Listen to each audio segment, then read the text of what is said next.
자, 우리 이제 함께 말씀을 보시겠습니다.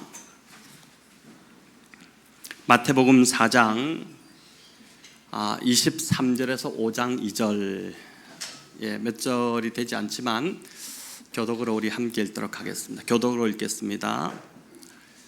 마태복음 4장 23절 제가 먼저 읽도록 하겠습니다. 예수께서 온 갈릴리에 두루 다니사 그들의 회당에서 가르치시며 천국 복음을 전파하시며 백성 중에 모든 병과 모든 약한 것을 고치시니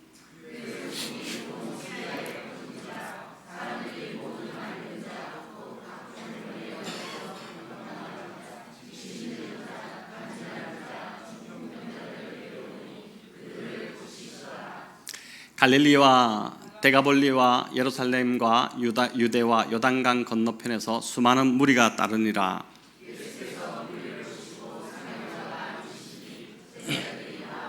같이 읽겠습니다.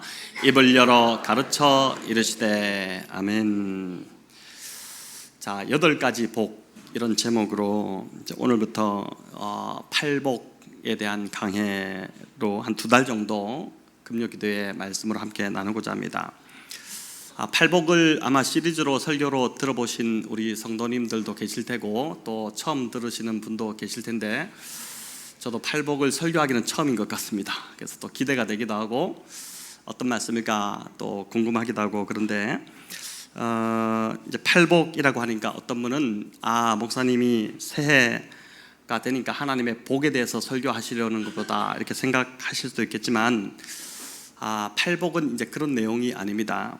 이제 팔복은 복을 얻는 그 8가지 노하우를 알려주는 말씀이 아닙니다. 사실 여기 나오는 8가지 복을 하나씩 살펴보아도 이게 복된 상황이 아니라는 것을 금방 알 수 있습니다. 어떻게 이런 상황에 처한 자에게 복되다라고 하실 수 있는지 주님의 선언이 가히 좀 충격적이기도 합니다.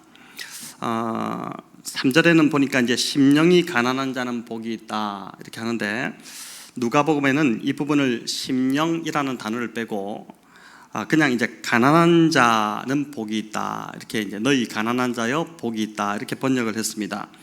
마음이 가난할 뿐 아니라 이제 경제적으로도 어려움을 당했다는 뜻입니다. 사업이 망했든지 사기를 당했든지 요즘 같은 경우 보이스피싱으로 정말 황당한 어떤 상황을 만났든지 그래서 이제 마음이 더 낮아져 있을 수, 가난해져 있을 수 있습니다.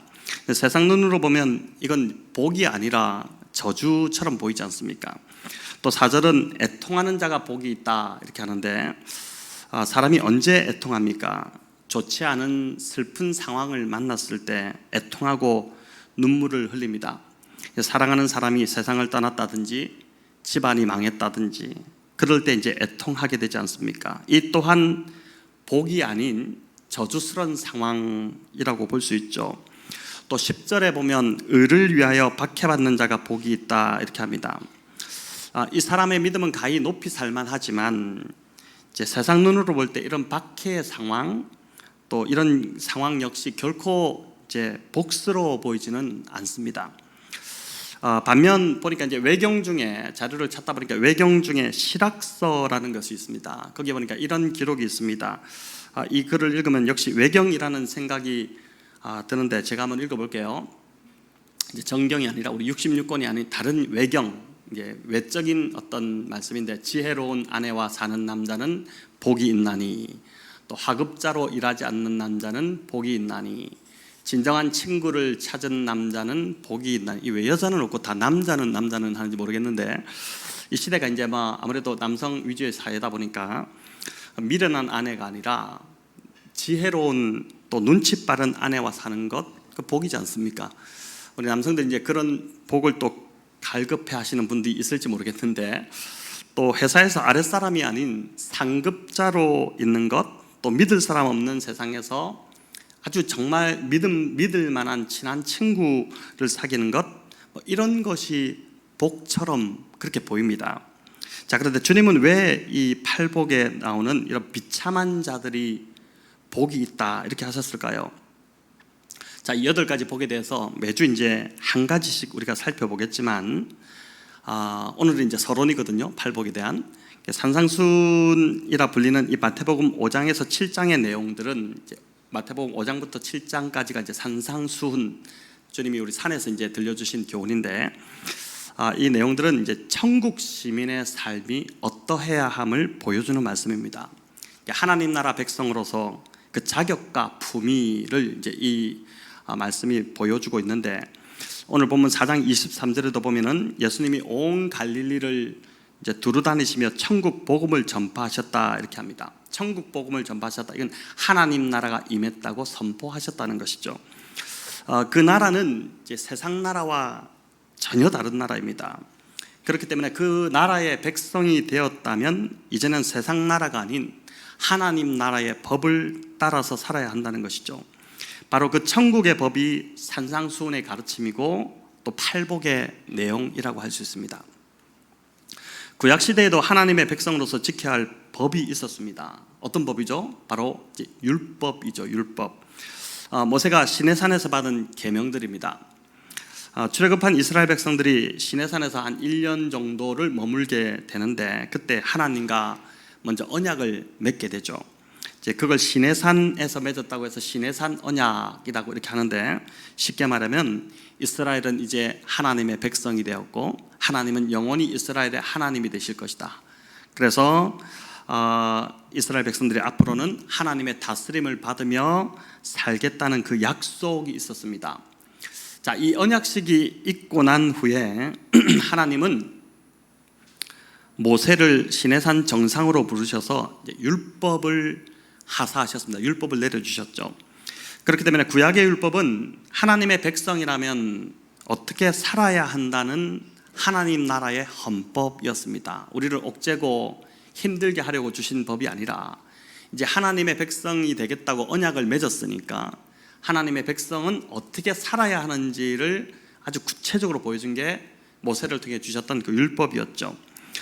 그런데 오늘 본문의 1절에 보니 예수님 또한 모세처럼 산에 올라가셨습니다. 정확히 말하면 산에 올라가 앉으셨죠. 산에 올라가셔서 서 계시지 않으시고 앉으셨다 하는데, 왜 앉으셨다는 게 왜 중요할까? 이는 이제 유대 랍비들이 성경을 가르칠 때 하던 전통적인 방법이었다고 합니다. 랍비들은 저처럼 이렇게 앞에 서서 강론을 한 것이 아니라 의자에 앉아서 가르쳤고, 학생들 배우는 사람들은 그 바닥에 이제 랍비 밑에 앉아서 그 말씀을 이렇게 받았다고 합니다. 자, 그렇기 때문에 예수님이 지금 산에 올라가 앉으셨다 이 표현은 이제 제자들에게 또 모인 무리들에게 말씀을 선포하시기 위해서 자리에 앉았다, 그런 의미입니다. 그리고 2절에 입을 열어 가르치셨다 이 표현도 공적 말씀의 선포를 하셨다, 이런 뜻이 됩니다. 자, 그럼 예수님이 오르신 산, 이 산은 어떤 산일까요? 모세가 어느 산에 올랐죠? 예, 시내산에 올랐죠. 뭐 생각할 게 없지 않습니까? 시내산에서 언약을 맺었으니까 시내산에 올랐죠. 근데 이제 모세가 시내산에 올렸는데 예수님은 어떤 산에 올랐을까? 자료를 찾아보니까 이 산은 모세가 오른 시내산과는 참 비교가 되지 않는 아주 야트막한 작은 언덕과 같은 그런 산입니다. 이 산은 갈릴리 호수의 북쪽의 언저리에 이제 자리 잡고 있다고 하는데, 경치가 아주 멋진 곳이라고 합니다. 예수님이 앉으신 자리에서 이렇게 앉아서 눈을 들어 앞을 내려다 보면은 그 앞에 이제 골란고원이라고 이제 펼쳐져 있고, 그 요단강이 이렇게 흘러가고 있다고 합니다. 그리고 언덕 너머에는 샤론 골짜기가 있고, 그 너머에는 아주 푸른빛의 지중해가 이렇게 펼쳐진다고 합니다. 여러분, 이 자리에 한번 앉아보고 싶지 않습니까? 예수님이 산상수훈을 전해주셨던 그 앉아서 전했던 그 자리에 한번, 저도 이제 말씀을 준비하다 보니까 그 자리에 한번 앉아보고 싶다, 이런 마음이 들었는데, 여러분, 그런데 재밌는 것은 헬라어 원문으로 보면 이 산 앞에 정관사가 붙어 있습니다. 우리는 그냥 산으로 되어 있어요. 우리 성경에 보면 그냥 산입니다. 근데 헬라 원문으로 보면은 그러니까 마운틴이 아니라 영어로 말한다면은 더 마운틴이라고 되어 있다는 것입니다. 이 산이 무슨 특별한 것이 있어서 정관사를 붙였을까요? 아니요, 이 산은 이름도 없는 그냥 언덕 정도에 불과한 아주 보잘것없는 볼품없는 그냥 평범한 산입니다. 그런데 왜 산 앞에 굳이 정관사를 붙인 것일까요? 왜 산이면 산이지? 성경 원문에는 그 산, 바로 그 산이라고 되어 있을까요? 예수님이 그곳에서 설교하신 산이기 때문에 그런 것입니다. 예수님이 그곳에 앉으시기 전에는 그저 평범한 야산이었지만 예수님이 설교하신 이후에는 그때부터 그 산은 아주 특별한 신성한 산이 된 것입니다. 여러분, 모세도 비슷한 경험이 있었지 않습니까? 모세가 광야에서 양을 칠 때 처음으로 하나님의 그 임재를 경험하게 됐죠. 떨기나무에 불이 붙었는데 타지가 않습니다. 신기한 광경이지 않습니까? 그래서 그 광경을 보기 위해 모세가 가까이 가는데 하나님의 음성이 들리죠. 모세야, 모세야, 네가 선 곳은 거룩한 곳이니 네 발에서 신을 벗으라, 이렇게 나오는데 사실 이제 그곳은 거룩한 곳이 아닙니다. 양을 치기 위해 모세가 늘 지나다녔던, 그래서 양의 오물이 널려 있고 모래바람이 불기라도 하면 지저분해지고 냄새도 나고 그런 평범하고 삭막한 광야입니다. 그저 광야입니다. 그런데 그곳에 하나님이 임하시니까 그곳이, 그 장소가 거룩한 장소로, 거룩한 곳으로 바뀌어버린 것이죠. 저와 여러분도 마찬가지라는 생각이 들지 않습니까? 오늘 제가 이제 설교 전에 좀 박수 치고 시작할 걸 했던 생각이 드는데, 오늘 우리 그 청년부 학생들 몇 명이 지금 뒤에 와서 있습니다. 보기에는 청년부가 잘 안 보이실지 모르겠지만은 청년부입니다. 뒤에 와 있는데 우리 박수 한번 칠까요? 그래도 지금 예, 잘 나왔습니다. 뭐 이제 우리 청년부 학생들도 마찬가지고 저도 그렇고 우리 성도님들도 그렇고 세상적 기준으로 볼 때는 사실 우리는 별로 내세울 게 없고 그저 평범한 소시민에 불과합니다. 뭐가 내세울 게 있겠습니까? 다들 그냥 고만고만하게 우리가 살아가지 않습니까? 하지만 성령이 우리 안에 계시기 때문에 저와 여러분은 또한 아주 특별한 존재이기도 합니다. 그렇죠? 바울은 이를 두고 이제 이렇게 표현했는데, 고린도서 6장 9절 10절 말씀입니다. 우리 같이 한번 읽어볼까요? 무명한 자 같으나 유명한 자요, 죽은 자 같으나 보라 우리가 살아있고, 징계를 받는 자 같으나 죽임을 당하지 아니하고, 근심하는 자 같으나 항상 기뻐하고, 가난한 자 같으나 많은 사람을 부요하게 하고, 아무것도 없는 자 같으나 모든 것을 가진 자로다. 아멘. 저는 이 말씀을 참 좋아합니다. 저희 집에 이제 이 말씀이 들어있는 조그만 액자 누가 선물을 해주셔서 이제 그 액자도 있는데, 예수님을 몰랐다면 우리는 그저 무명한 자에 불과할 것입니다. 늘 근심하는 삶을 살 것이고, 또 가난하고, 우리 뭐 돈이 많지 않지 않습니까? 또 아무것도 없는 자로 끝날 그런 인생이었습니다. 하지만 예수님을 만났기 때문에, 이제 그분을 구주로 모셔드렸기 때문에 우리는 하나님 나라에서 유명한 자가 되었고, 저 여러분 유명한 사람입니다. 지금 세상 사람들은 우리를 몰라줄지 몰라도 하늘나라에서는 대단히 우리를 주목하고 있습니다. 그 참 얼마나 기분 좋은 일입니까? 또 근심 많은 세상에서 우리는 늘 기뻐할 수 있는 자들이고, 또 가난한 자 같지만 많은 사람을 부욕해 하고, 우리가 지금 그렇게 살고 있지 않습니까? 우리의 것으로 사람들을 섬기고 이웃을 섬기고 성도들을 섬기고 하는데도 불구하고, 또 우리 다음 세대 자녀들을 섬기는데도 하나님께서 계속 또 섬길 수 있도록 채워주시고 하니까, 많이 가진 자가 부유한 자가 아니라 많이 베푸는 자가 사실 부유한 자죠. 근데 그 베푸는 삶을 살아가게끔 하나님의 은혜를 주고 계시지 않습니까? 또 아무것도 없는 자 같지만 실은 예수님이 내 마음에 계시기 때문에 모든 것을 가진 자, 그 자가 바로 저와 여러분인 것이죠. 예. 중요한 것은 세상에서 이제 무엇을 성취하고 성공하고 대단한 것을 이루고 그렇게 함으로 인생이 바뀌는 것이 아니라, 오늘 찬양에서도 우리가 이제 그걸 불렀던 것 같은데, 그런 가사가 있었던 것 같은데, 예수님을 만남으로, 예수님이 그 인생 가운데 찾아오심으로 이런 변화가 일어난다는 것입니다. 삭개오가 바로 그런 변화를 경험했던 인물이고, 또 니고데모가 예수님을 만남으로 삶이 변화되었던 그런 인물이고, 이제 신약 성경에 얼마나 많은 그런 증거들이 나오고 있습니까? 지금 예수님 앞에 나온 자들이 바로 이렇게 참 형편없고 볼품없는 자들이었다는 것입니다. 이 무리가 어떤 자들이었는지 4장 24절부터 25절에 나오는데 우리 다시 한번 읽어볼까요? 그의 소문이 온 수리아에 퍼진지라 사람들이 모든 앓는 자 곧 각종 병에 걸려서 고통당하는 자, 귀신 들린 자, 간질하는 자, 중풍병자들을 데려오니 그들을 고치시더라. 갈릴리와 데가볼리와 예루살렘과 유대와 요단강 건너편에서 수많은 무리가 따르니라. 아멘. 듣기만 해도 참 쉽지 않은 정정입니다.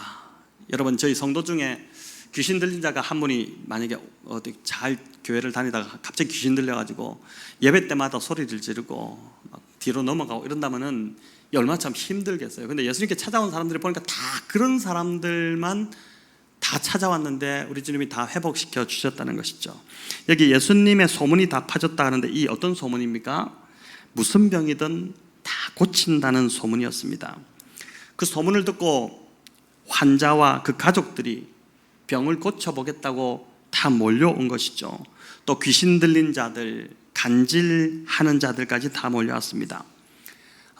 예수님이 지금 갈릴리에서 이 말씀을 전하고 계시니까 가까운 갈릴리에서도 왔고, 또 100km가 넘는 먼 예루살렘에서도, 심지어 요단강 건너편에서도 예수님께 나왔습니다.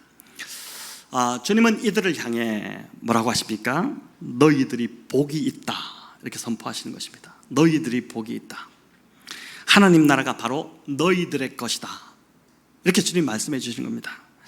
여러분, 그런데 사실 이 말은 굉장히 좀 쇼킹한 그런 표현이었습니다.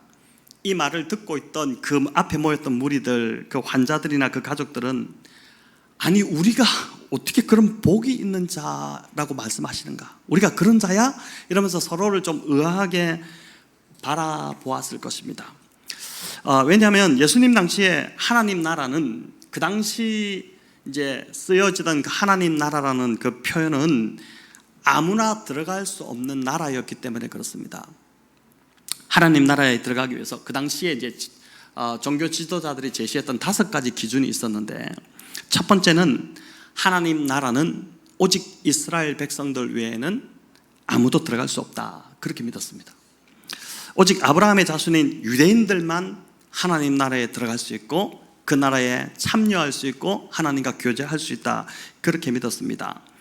두 번째는 하나님 나라의 수혜자는 오직 남자만 가능했습니다. 참 고약하지 않습니까? 오병이어의 기적에도 여러분 보시면 기록되어 있지만은 떡을 먹은 사람이 몇 명이라고 그러죠? 5,000명인데 그 앞에 뭐가 붙어 있습니까? 장정만, 그죠? 그러니까 이제 그 여자는 숫자에도 치지도 않았던 시대죠. 심지어 어떤 랍비는 여자는 남자들처럼 영혼을 갖고 있는 존재가 아니다라고 말하기까지 했습니다. 이 시대가 참 이런 시대였던 것 같아요. 지금도 나라마다 또 문화마다 여성을 낮추어보는 문화들이 있는데 전혀 복음적이지 않는 태도, 복음적이지 않는 가치입니다. 세 번째는, 이제 첫 번째가 이스라엘 백성들만 들어갈 수 있다. 두 번째가 또 남자들만 들어갈 수 있다, 하나님 나라는. 세 번째는 하나님 나라에 들어가려면 율법을 열심히 지켜야 된다, 그렇게 이제 믿었습니다. 율법에서 부정하다고 이제 말하는 그런 음식은 절대 먹지 말아야 되고, 또 안식일도 범하면 안 되고, 또 창녀나 간음죄를 저지른 자나 또 세리와 같은 자들은 하나님 나라에 절대 합당치 않은 자들이었습니다. 그렇게 가르쳤던 것이죠. 마태복음을 기록한 마태가 직업이 뭐라고 그랬습니까? 세리죠, 세리. 네, 그러니 예수님이 오심으로 그 시대에 혁명이 일어난 것입니다. 정말 혁명이 일어난 것이죠. 네 번째 조건은 신체적으로 온전하고 건강한 사람만 하나님 나라에 들어갈 수 있었습니다. 당시 질병은 죄의 결과이고 하나님의 저주를 받은 증거라고 그렇게 믿던 시대입니다.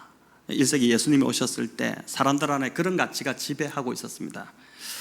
자, 그러니까 병든 자, 눈먼 자, 절름발이, 또 귀신 들린 자들, 이런 자들이 얼마나 마음이 힘들었겠습니까? 하나님 나라에 들어가고 싶은데, 나도 하나님을 만나고 싶은데 너희들은 합당치 않다, 너희들은 절대 들어올 수 없다라고 완전히 그냥 문을 닫아버리고 선을 그어버렸으니까 얼마나 참 그런 시대가 안타까운 시대였나 그런 생각이 들죠. 이것이 당시 종교 지도자들의 가르침이었는데, 그런데 지금 예수님 눈앞에 몰려온 그 무리들을 향해 우리 주님이 너희가 복이 있고 너희에게 하나님 나라가 임했다, 너희가 하나님 나라에 들어올 수 있다, 하나님 나라가 너희 것이다, 지금 그 말씀을 해주고 계시니까 이게 참 놀라지 않을 상황이 지금 벌어진 것입니다. 막 웅성웅성거리고 그 말을 듣던 무리들이 막 어떤 사람은 박수치고 어떤 사람은 막 소리를 지르고 우리가 하나님 나라에 들어갈 수 있대 이러면서 이제 그런 일들이 일어나지 않았겠습니까? 다섯 번째는 이제 이 다섯 번째도 이제 참 마음 아픈 이야기인데, 가난한 자들은 하나님께 버림받은 사람들이다라고 이제 종교 지도자들이 그 당시 가르쳤습니다. 그러니 하나님 나라는 자연스럽게 부자들만 들어가는 나라가 하나님 나라였던 것이죠. 부자들은 가난한 자들에게 나누고 베풀므로 복을 받을 수는 있지만, 가난한 사람들은 하나님 나라 잔치에도 초대조차도 받지 못한다고 그렇게 가르치고 그걸 믿고 살았던 사람들이 바로 지금 예수님 앞에 몰려온 인물이들, 또 제자들이었던 것입니다. 이런 가치 속에 살아가던 자들에게 주님께서 정말 너무나도 신선한 심령이 가난한 자는 복이 있나니 천국이 그들의 것이며 라고 이제 선포하셨으니, 그 말씀이 얼마나 충격적이고 또 얼마나 신선했겠습니까? 세상 가치를 완전히, 그 시대 사람들이 믿고 있던 그 가치를 완전히 뒤집어 엎어버리는 주님의 그 말씀 한마디 한마디는 그 말씀을 듣던 자들에게 큰 위로가 되었고, 병자들, 가난하고 힘들고 참 또 죄인들, 늘 눈치 보고 사람들 앞에 잘 나서지 못하고 이런 사람들이 그 자리에 왔다가 그 말씀을 들으며 굉장한 큰 위로가 되었고, 율법에 억눌려서 참 무겁고 답답했던 그 마음이 막 시원케 되는 것을, 아주 자유롭게 되는 것을 그들이 느꼈던 것입니다. 심지어 예수님은 가난한 자들과 어울린다고 비난하던 그 종교 지도자들을 향해서도 신랄하게 그들을 막 꾸짖었습니다. 마태복음 21장 31절인데 우리 같이 한번 읽어보겠습니다. 예수께서 그들에게 이르시되 내가 진실로 진실로 너희에게 이르노니 세리들과 창녀들이 너희보다 먼저 하나님 나라에 들어가리라. 세리들과 창녀들이 폭탄 같은 선언이죠. 여기서 그들은 종교 지도자들을 말하지 않습니까? 그러니 이들이 얼마나 약이 올랐겠습니까? 이들은 세리와 창녀들을 철저하게 죄인 취급하다, 그래서 완전히 그냥 배제시켜버리던 사람들이었는데, 이름도 없는 갑자기 나타난 이 예수라는 작자가 오히려 세리와 창녀들이 자기들보다 하나님 나라에 먼저 들어간다고 도발적으로 막 말을 하고 있으니까 화가 머리끝까지 나기 시작했던 것입니다. 자, 그렇다면 왜 주님은 심령이 가난한 자가 하나님 나라에 들어간다고 하고 또 애통하는 자가 위로를 받을 것이다 이렇게 말씀하셨을까요? 주님이 가난하셨기 때문에 목수의 아들로 굉장히 가난하게 크셨죠. 주님도 이제 석공이었다 그렇게 보기도 합니다. 그 당시에 나무가 별로 없었기 때문에, 이스라엘에는 나무가 없었기 때문에 주로 이제 목수, 우리나라의 목수 개념은 그 당시에 석공인데 더 고달프고 그런 직업이죠. 돌을 다뤄야 되고 돌을 들고 날라야 되고 이렇게 하니까 주님이 이렇게 가난하셨기 때문에 가난한 자 편을 드신 것일까? 또 이 말은 부자는 하나님 나라에 절대 들어가지 못한다는 뜻일까? 이런 생각을 하게 되는데, 예수님이 권력자들, 부자들을 향해 경고하신 이유는 그들이 가진 권력과 부 때문에 그들은 충분히 행복하다고 생각해서 주님 앞에 나오지 않는다는 것을 주님이 지금 지적하고 계시는 것입니다. 오늘도 마찬가지죠. 우리가 가진 재산, 안정감, 또 별 문제가 없이 삶이 평탄하면은 그런 것들이 결국 우리의 영혼을 마비시켜서 하나님을 찾을 필요가 없게 만들지 않습니까? 반면 가난한 자, 질병으로 고통받는 자, 애통하는 자, 박해받고 핍박받는 자들은 그들의 간절한 상황이 그 이유가 돼서 지금 예수님께로 나왔기 때문에 그들이 복이 있다는 것입니다. 이제 참 어렵게 신앙생활 하시는 분들, 뭐 저희 교회는 그렇게까지는 없으시겠지만은 이전에도 보면은 남편의 그 정말 박해를 받으면서도 정말 눈물의 골짜기를 지나면서 교회를 끝까지 나오시고 또 빠지지 않고 교회 오시면 늘 울고, 이제 오히려 그런 상황이 그분이 주님께로 또 나오게 만드는 이제 그런 상황이 되지 않습니까? 가난하고 애통한 것 자체가 복이 있는 것이 아니라 그로 인해 복의 근원이신 예수님께 나왔기에 복이 있다는 것입니다. 예수님이 곧 하나님 나라이기 때문에 그분께 나오면 하나님 나라에 그냥 자연스럽게 접속이 되는 것이죠. 그래서 오늘 밤 기도회 이제 우리 성도님 나오셨는데 뭐 여러 가지 이유로 나오셨겠죠. 우리 오늘 대학부는 제가 전화해서 나와라, 꼭 나와라, 막 이렇게 압력을 좀 넣어서 지금 또 그러나 또 이렇게 말을 듣는다는 게 어딥니까? 요즘 아이들 말 안 듣는데. 근데 그렇게 이제 나오기도 했고 또 여러 가지 이유가 있겠지만 어쨌든 예수님께로 나오셨기에 이 자리에 계신 분들은 복 받은 줄 믿으시기 바랍니다. 이처럼 주님이 산상수훈의 첫 메시지로 말씀하신 팔복에는 당시 소외된 자들을 초청하고자 하는 그 주님의 참 그 애절한 마음이 또 담겨 있는 것입니다. 율법의 잣대와 사회적 성공의 기준으로 사람들을 소외시키고 배척하는 그런 참 차디찬 분위기에 주님이 이제 찬물을 막 끼얹으시면서 그들도 하나님 나라에 조건 없이 들어올 수 있다는 것을 선포하신 것입니다. 그들도 다 들어올 수 있다. 너희가 왜 막았느냐? 종기지도자들 너희가 무슨 권한으로 그들을 막았느냐? 하나님 나라는 다 열려 있고 누구나 다 들어올 수 있는데 왜 너희가 막았느냐? 그렇게 꾸짖으시면서 그들을 지금 이제 초청하시는 것이죠. 이 산상수훈의 팔복이 바로 그 모인 무리들, 그들을 지금 하나님 나라로 초청하고 있는 메시지인 것입니다. 하나님 나라는 그런 딱딱한 사람을 구속하고 올가매는 율법이 지배하는 나라가 아니라 은혜와 사랑이 지배하는 나라라는 것을 이 산상수훈을 시작하며 그 산상수훈의 첫 메시지가 팔복인데 이 팔복의 메시지로 우리 주님이 바로 그 사실을 선포하고 있는 것이죠. 여러분 그 나의 모습을 있는 그대로 받아주시는 것이니까 얼마나 감사합니까? 그들이 정말 그 형편없는 모습으로 주님 앞에 나왔는데 주님이 어휴 더러운 것들, 어휴 막 냄새나는 절로 가라 이렇게 하지 않으시고 다 받으셔서 다 고쳐주시고 그 밝은 미소로 고쳐주시고. 제가 보니까 이제 크리스찬들은, 우리 그리스도인들은 진짜 표정을 잘 지으셔야 될 것 같아요. 어디서든 웃고 다니시고.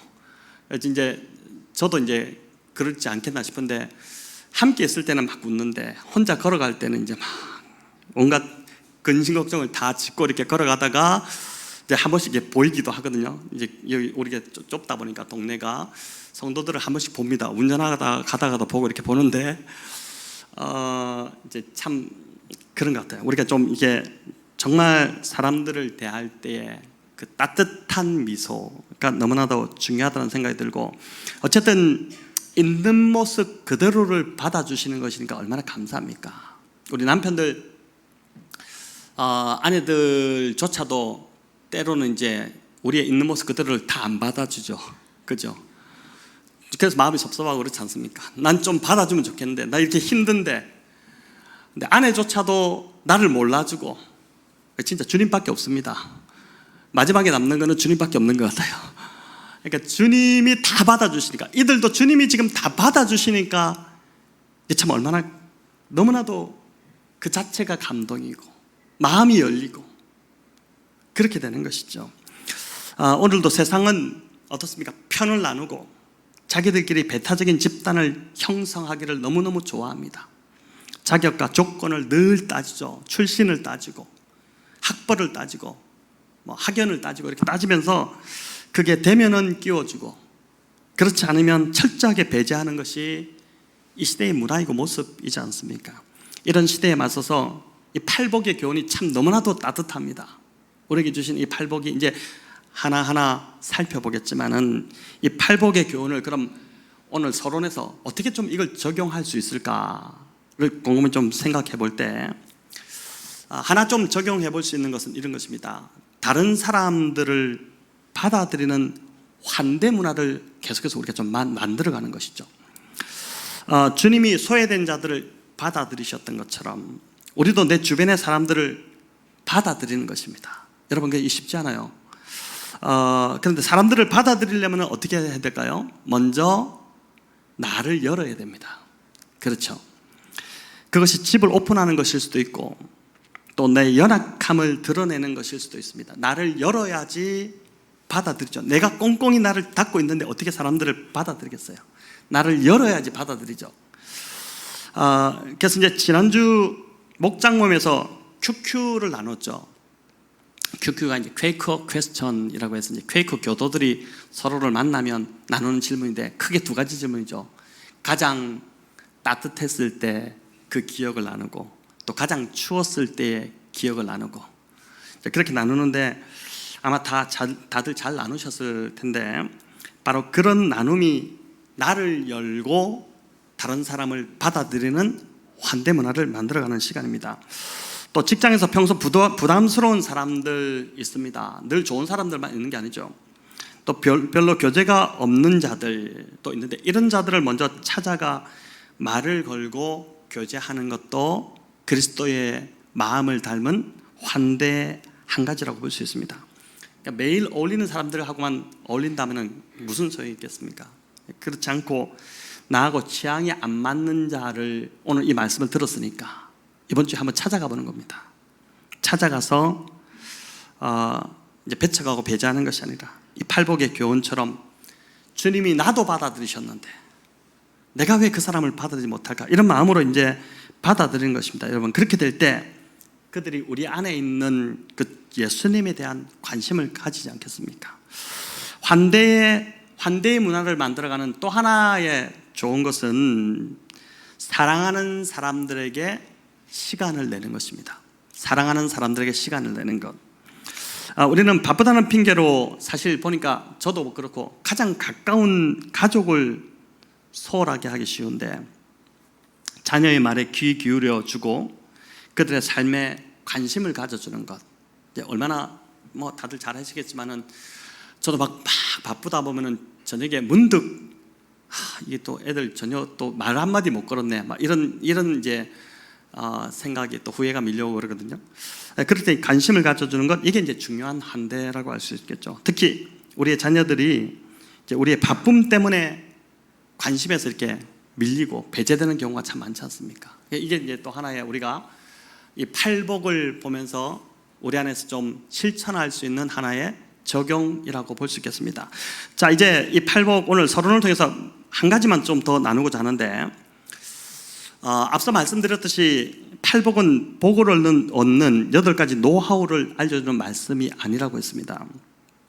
팔복은 한마디로 말하면 예수님의 성품입니다.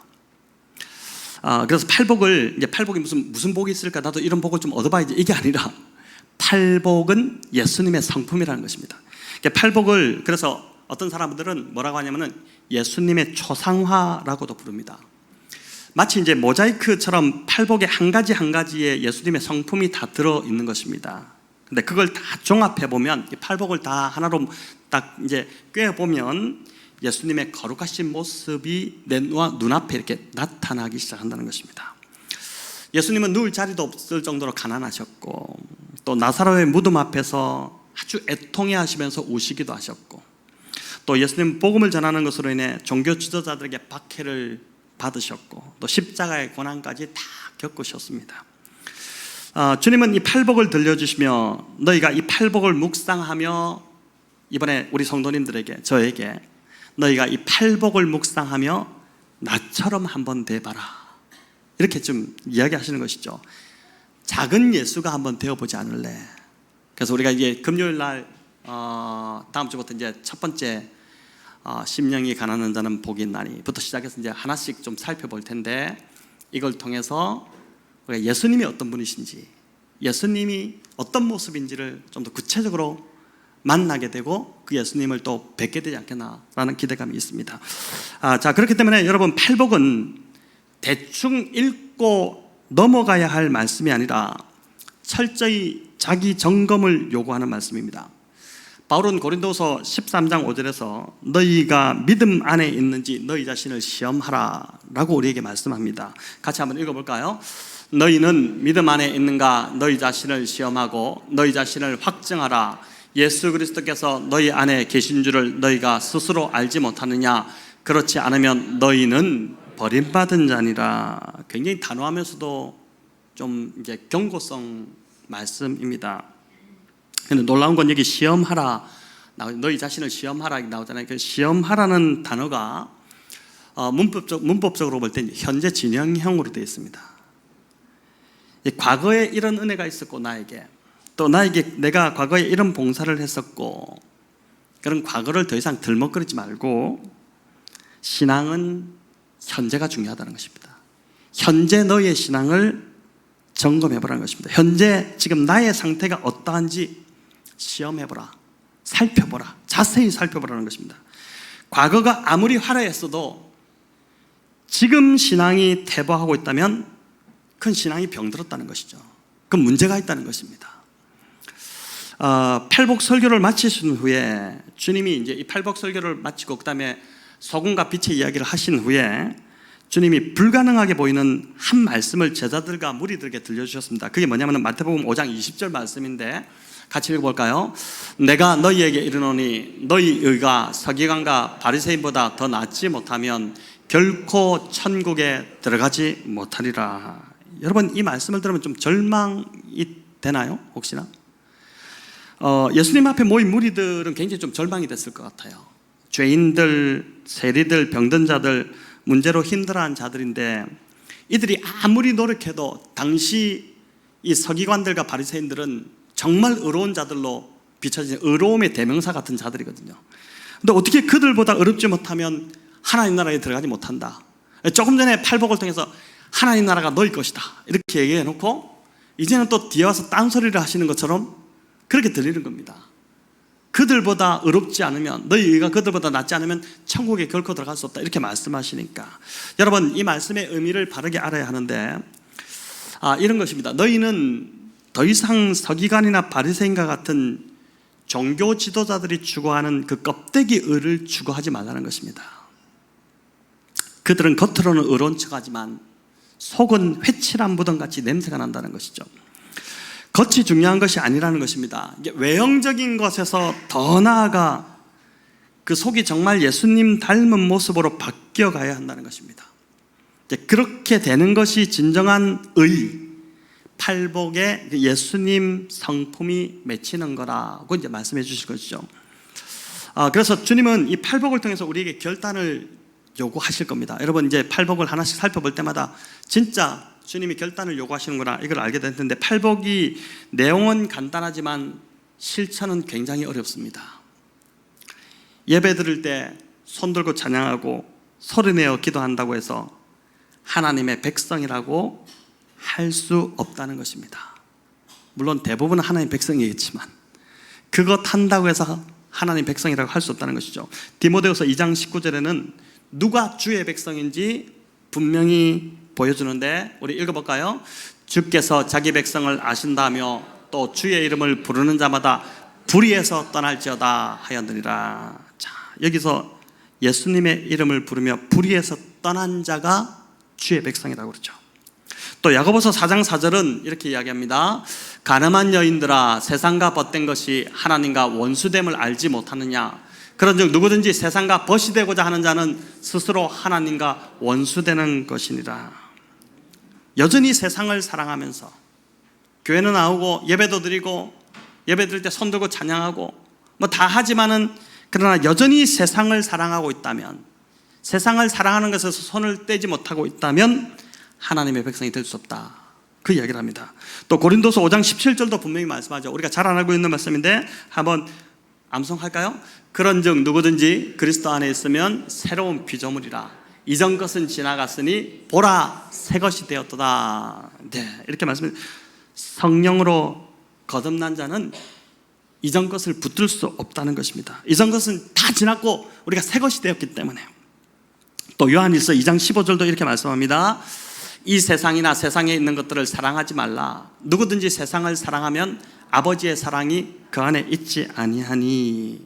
자, 이렇게 되는데, 그래서 이 말씀들을 다 종합해 보면 구원의 성경적 기준이 뭐냐? 그럼 바로 지금 내가 살고 있는 그 모습이라는 것입니다. 바로 지금 내가 살고 있는 그 모습. 물론 육체를 가진 우리는 연약하여 죄를 지을 수 있습니다. 그러나 성령으로 거듭난 자는 반드시 회개하여 돌이키게 됩니다. 그렇게 하지 않고는 내 안에 성령님이 계시기 때문에, 성령님이 근심하시기 때문에 괴로워서 내가 견딜 수 없는 것이죠. 근데 그렇지 않고 여전히 그런 죄책감도 없고 세상도 사랑하고 주님도 사랑한다고 입으로 말하는 자들, 지금 그들을 향해서 이 팔복을 들려주시는 거거든요. 그래서 존 메가더 목사님의 표현을 빌리자면, 많은 그리스도인들이 손쉬운 믿음 가운데 살아가고 있다는 것입니다. 손쉬운 믿음. 복음을 접하는 순간에는, 이 손쉬운 믿음이 뭐냐면은, 복음을 접하는 순간에는 은혜 받고 첫 행복을 맛보지만 예수님의 계명을 진심으로 순종하는 데서 오는 그 깊고 지속적인 기쁨은 맛보지 못하는 사람들. 이해가 되시나요? 그래서 디도서 1장 16절에서 바울이 이렇게 이야기하죠. 제가 지금 설명드린 걸로 이 말씀이 그대로 보여주는데, 그들이 하나님을 시인하나 행위로는 부인하니. 입으로는 시인하는데 행위로는 부인하니 가증한 자요, 복종하지 아니하는 자요, 모든 선한 일을 버리는 자니라. 이 책망입니다. 여러분, 예수님 당시 종교 지도자들이 말로는 얼마나 잘 믿었습니까? 하지만 그 행위는 하나님을 부인하는 자들이었습니다. 그러니까 말씀에 순종하지 않고 자기 철학대로 신앙생활을 한 자들입니다. 그건 신앙이 아니죠. 신앙생활은 결코 호락호락하지 않습니다. 말씀에 순종하는 것이 얼마나 어려운지 모릅니다. 이제 살펴보겠지만 앞으로 산상수훈의 이 말씀대로 사는 것, 팔복뿐만 아니라 뒤에 나오는 산상수훈의 말씀대로 사는 것은 불가능해 보입니다. 내 힘으로, 인간의 힘으로는 절대 못하는 일입니다. 성령이 힘주셔야 하고 자기를 부인하고 순종함으로 나 자신을 내드려야지만, 순종함으로 이 말씀을 이제 순종할 수 있게 되는 것이죠. 그래서 바울은 너희가 믿음 안에 있는지 너희 자신을 시험하라 이렇게 했는데, 내가 예수님 안에 있는 예수의 사람인지 무엇으로 증명하시겠습니까? 그러니까 제가 이제 이 팔복을 하면서 연초에 이제 기도하는 가운데 하나님 주셨던 마음이 이제 마치 니고데모 같이 우리 교회 성도들이 진짜 거듭난 사람들인가? 진짜 거듭났는가? 진짜 예수의 사람들이 맞는가? 아니면 오늘 이 바리새인들처럼 종교인들인가? 그걸 좀 점검해 보기를 원하는 마음 주셨는데, 마침 팔복을 이렇게 서론을 쭉 설교를 준비하다 보니까 그 내용이 이 내용이었어요. 근데 팔복이 다 그런 것 같아요. 그 팔복에 있는 주님의 성품이 우리 안에 나타나지 않는다면 그 사람은 가짜라는 것입니다. 다시 물과 성령으로 거듭나야 되는 사람이라는 것이죠. 바울이 너희가 믿음 안에 있는지 너희 자신을 시험하라 이렇게 했는데, 내가 예수님 안에 있는 예수의 사람인지를 무엇으로 증명할 수 있겠습니까? 정말 거듭나셨습니까? 성경을 몇 독을 했다고 해서 구원받은 것일까요? 예배에 빠지지 않고 나온다고 그 거듭난 것일까요? 예수님은 팔복이 그 증거가 된다고 말씀하십니다. 성령으로 거듭나면 내 안에 믿지 않는 영혼을 바라보며 애통하는 마음이 생기기 시작하고, 또 말씀에 대한 영적 목마름이 생겨나기 시작하고, 하나님의 기쁨이 되고 싶은 거룩한 열망이 내 안에서 계속 일어난다는 것이죠. 그게 이제 성령으로 거듭난 자의 특징이다, 그 이야기를 합니다. 그래서 팔복은 먼저는 하나님의 영이 임하고 하나님을 기준으로 삼아야 추구할 수 있는 복입니다. 팔복에 있는 복들을 내가 얻고자 기도한다고 달라고 해서 이제 얻어지는 복이 아니라 하나님의 성령이 내 안에 임해야지만이, 그래야지만이 내 안에서 맺혀지는 열매라는 것이죠. 2달 정도 이제 팔복을 들으면서 정말 바라기는 성령으로 거듭나는 은혜가 우리 모두에게 있기를 간절히 바라고, 또 팔복이 우리 안에 열매로 맺혀지기를, 정말 우리 모두가 열매로 맺혀지기를, 그걸 추구하고 사모하는 우리 성도님들 다 되시기를 우리 주님의 이름으로 축원합니다.